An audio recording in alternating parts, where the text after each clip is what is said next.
What is going on, YouTube? And welcome back to ClearCryptos educational channel. My name is T. Haas from the Crypto Shop. And of course, I got my man Jay Seals with me. What's going on, brother? What's good, everybody? Hey, man, listen, guys, we got to talk about Ripple XRP, throwing a little ripple into the Congressional Oversight, right? The Congressional Oversight, or lack thereof, of the SEC. It's a very interesting story. We wanted to make sure we reacted to it. So, Justin, take us away. All right. So, in an article published in Fortune, Ripple General Counsel member Stewart, not going to try to pronounce his last name, urges congressional oversight of the SEC.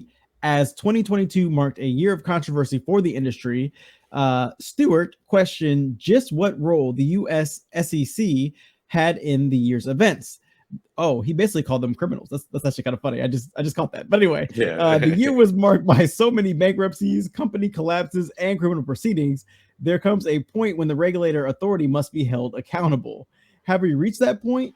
Moreover, at what point must congressional intervention be a necessity? So go ahead and answer that down in the comments. Those two questions. I'm curious what you guys think. But there is no understanding of just how difficult the past year has been for cryptocurrency investors. No one was safe from the plummeting prices of the digital assets. This dire situation was compounded by a remarkable number of collapses. Fraud was also unearthed on a number of platforms. This is also where Ripple Council member Stewart examination of potential Congress oversight of the SEC begins. The year saw prominent cryptocurrency names BlockFi and FTX file for bankruptcy, with those showing significant financial exposure. Moreover, with FTX's fraud uncovered, equating to a plethora of criminal charges. So Stewart examines the SEC's potential role in the events.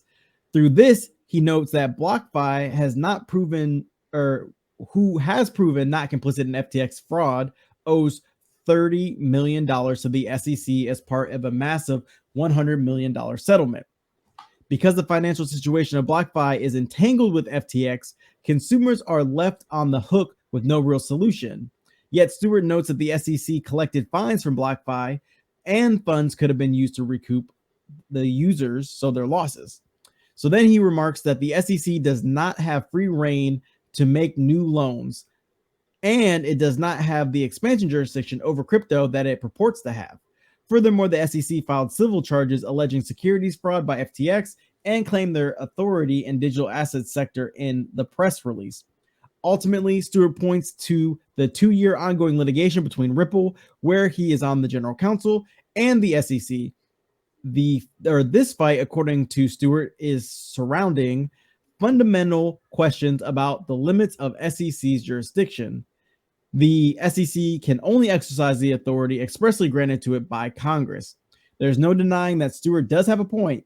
He adds that the Congress has rightfully begun taking steps in confronting the SEC's performative acts. Nevertheless, a path forward must come with legitimate attempts at a change through congressional action. And I will say, at the end of all this man is super biased because he works for Ripple. But go ahead, Hobbs. What do you got?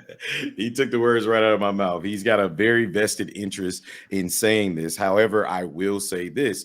The SEC does need to have specific guidelines in which they go after these cryptocurrencies, because of the simple fact that some of these cryptocurrencies may not actually fall in their realm. So it actually may behoove the SEC to go get maybe further a longer arm of reach from the Congress. As we know, Congress is supposed to run that, but I hate to say it, the way our government is ran, if the SEC needed more power, it would probably take them longer to get the power than people, and then people would actually be losing more money while the SEC sits on their hands. So I'm kind of on the fence on how I feel about this. I do like the SEC stepping in, because I think those projects that are doing bad need to be put on Front Street. But I also agree with him where I say, hey, maybe if this isn't your jurisdiction, maybe you should either go get more power or bring on a higher power. So yeah, facts. I mean, I agree too. It's hard because you don't want the SEC digging too much into your stuff, but at the same time, we want crypto to be as safe as it possibly can, and we want to see people who do wrong be put to justice and pay for the crimes, because at the end of the day, all they're doing is hurting us, the investors, and making crypto look bad and hurting crypto as a whole. So the SEC has to do something. They can't just sit on their hands for everything. 100% agree. But you guys let us know down in the comments how you feel about this. Make sure you hit the like button and don't forget to come on back over to Clear Cryptos Education Channel. Check out myself, T Hobbs from the Crypto Shop, and Jay Seals, and we'll catch you guys on the next one, man. Peace.